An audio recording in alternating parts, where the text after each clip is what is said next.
Hello, this is Abe Smith with Corteva Agriscience Range and Pasture covering Nebraska and Iowa. And today, just recording a quick webinar here for just to do some basic training to give you some updates on how things are going overall in the industry and other things to be aware of as we enter into 2026. So, as we get started today, just want to remind you that we are your range and pasture partners, and regardless of where you're at, we do have some other folks covering different geographies, whether you're in Kansas or extreme western Nebraska, the Dakotas perhaps, or even into other parts, Missouri or elsewhere. We can cover all your needs. Reach out to me and we will make sure that we get you connected to a local rep that would be right and able to help you make those local recommendations. But if you're within part of a roll-up overall, really want to make sure that I can answer those questions for you first off. And as I start this program off, I always start with this. Why we spray every acre of corn and beans with a herbicide, and we ask why. And well, we intuitively know that controlling weeds increases yields overall. And so to be a good grass farmer or to be a good beef production acre, you need grass because that's your harvest, so to speak. You just have mobile units in terms of cattle going around to harvest it, and they put that into your commodity. And so we're selling pounds of beef across the scale. Sometimes that goes to market. Sometimes that's in the form of cows and calves. And so healthy cows and healthy calves mean more yield. And to do that, you absolutely need more grass. So if you have a weed problem, you should be using a herbicide this spring.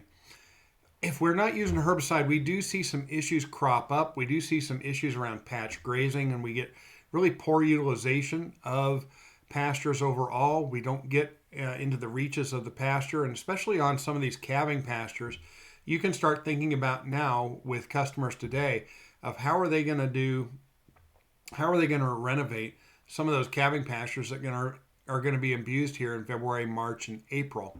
And that's a really big question because these are pastures that get relied on quite a bit.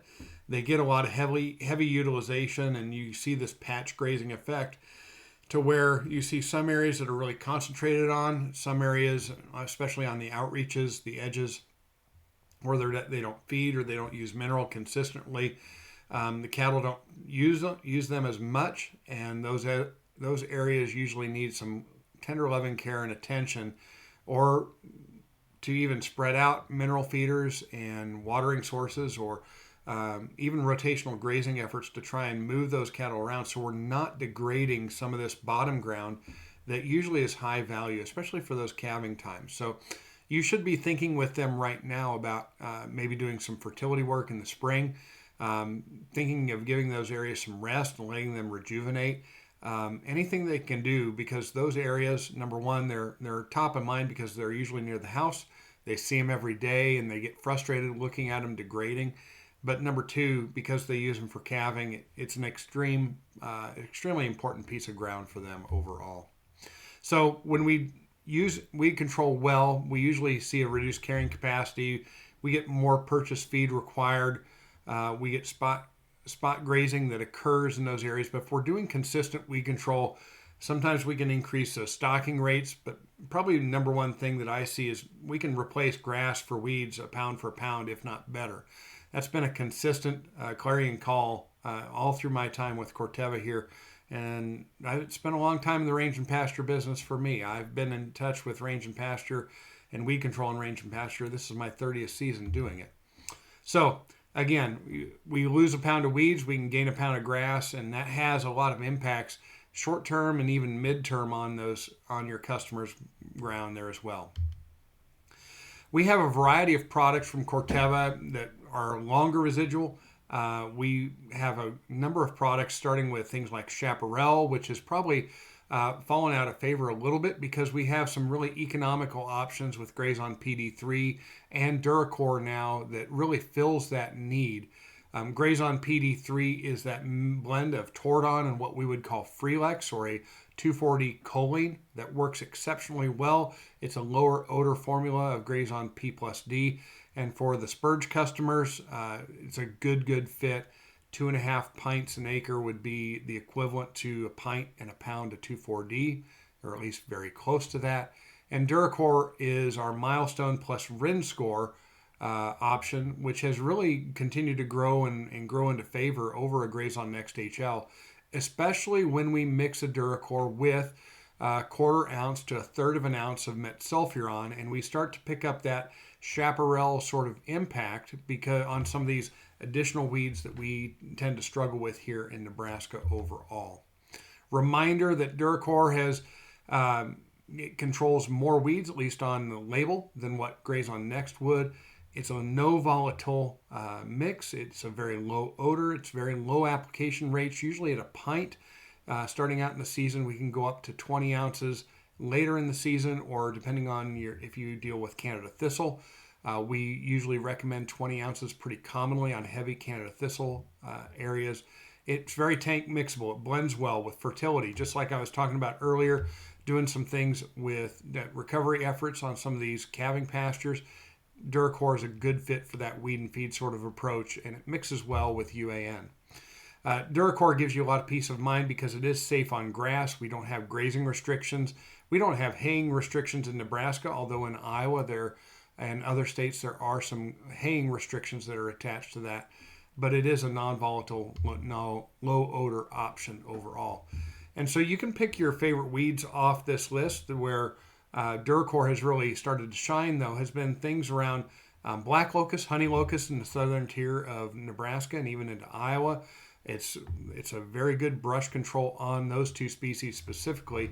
And we'll bring that back up again later as we get into some other brush control options. But some other things that Duracor has really improved on has been things around Spiny Amaranth and even some Palmer Amaranth in Iowa. I've had good control options on those. And then we get into the carrot species. We get into wild carrot. We get into poison hemlock. And even things like wild parsnip over in Iowa, which is a horrendous problem, and we're starting to see it in eastern Nebraska as well, where it causes skin lesions and blisters, and it's really just a heinous weed overall. So Duracor, good on things like musk thistle, your Canada thistle, your western ragweed, which I believe it's the most critical weed that we face here in Nebraska and needs to be controlled better and better. And then you get into things like chicory, vervain, and your other run-of-the-mill weeds. We get a lot of questions on curly dock, and we are exceptionally good on curly dock with Duracor. I argue that we are even better on curly dock than Grazon Next has been. I do want to briefly mention Nova Graze herbicide, which was new last year, and it is a herbicide that has been introduced primarily into the white clover market because it's the first herbicide labeled for being safe to use on white clover, and white clover will then recover about 35 days later.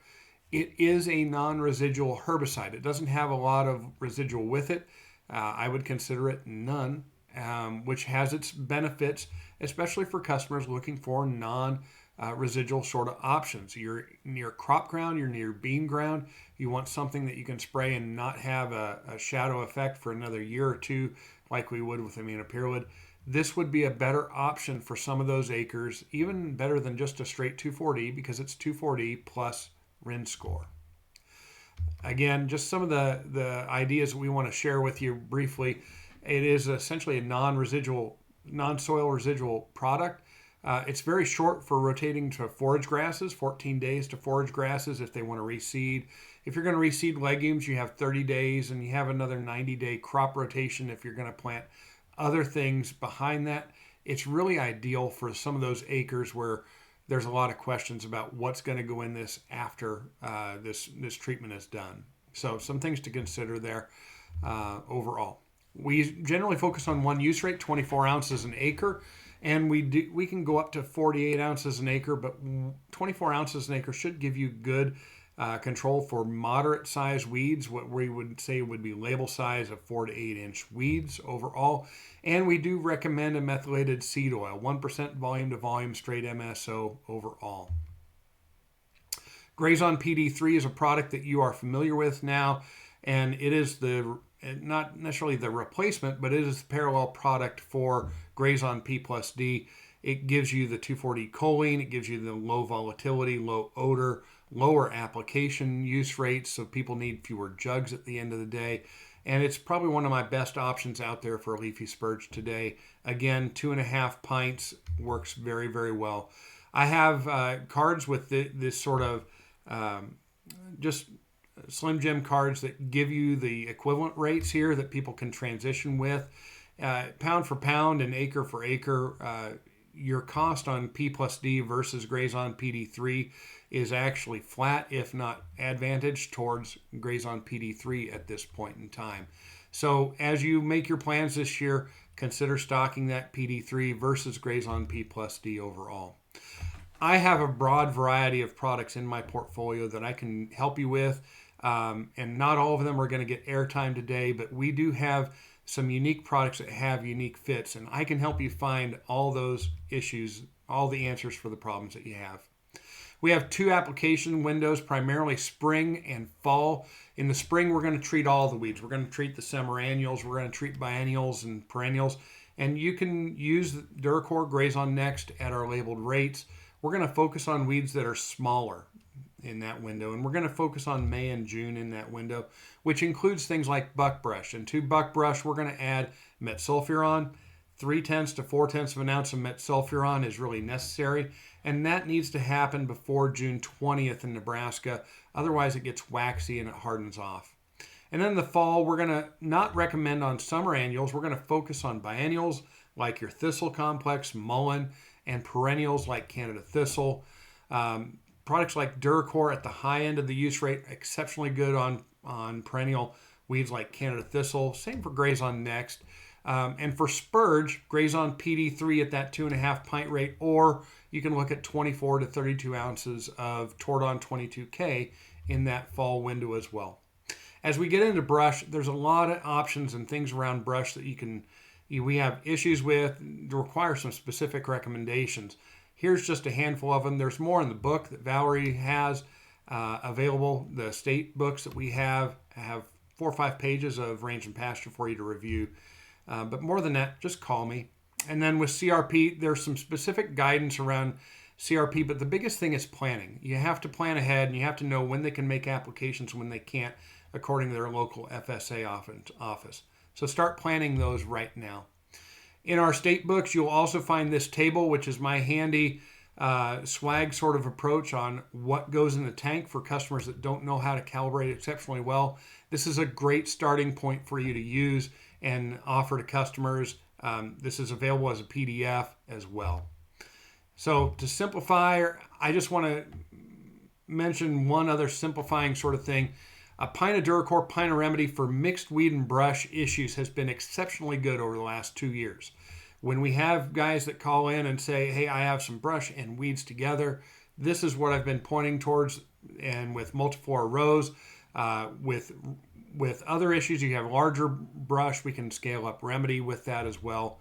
Something to consider, but this has been a very, very solid treatment overall. We will be mentioning MesaView. If you have some heavy-duty brush needs, reach out to me. I may have some sample products available of MesaView for you to try, and this may also be another good solution on spurge for people to take a look at, and we'll talk more about that in the future. Okay. So again, Duracore, Grazon Next, PD3 are kind of the standard recommendations that we're going to be making in pastures. Trying to simplify your life, you need to remove all the noise from your ears and just think about a pint of Duracore or pint and 3/4 of Grazon Next or 2.5 pints of PD3 for your spurge customers overall. Here is my QR code, which you'll find not only the resource, several of the resources, the pages that I referenced in the state book are there. There's many other resources in there as well. And attached is my contact information. Would love to hear from you. If you have competitive issues, if you're running into other challenges in the range and pasture world, I'm always available to you here at the phone number, or reach out to me on email as well. Want to thank you very much for your time today and appreciate your attention to our range and pasture business. Know it's important to several of you, and while it may not be your first option for the other folks, range and pasture tends to be a highly contact-oriented business, and being able to get the right solutions quickly, I can help you do that. And so you don't need to learn about the range and pasture world in depth because you care about corn and beans primarily. I'm your resource, your man on the ground for range and pasture. Call me or text me and we'll get you the answers that you need. Thank you. Have a good day.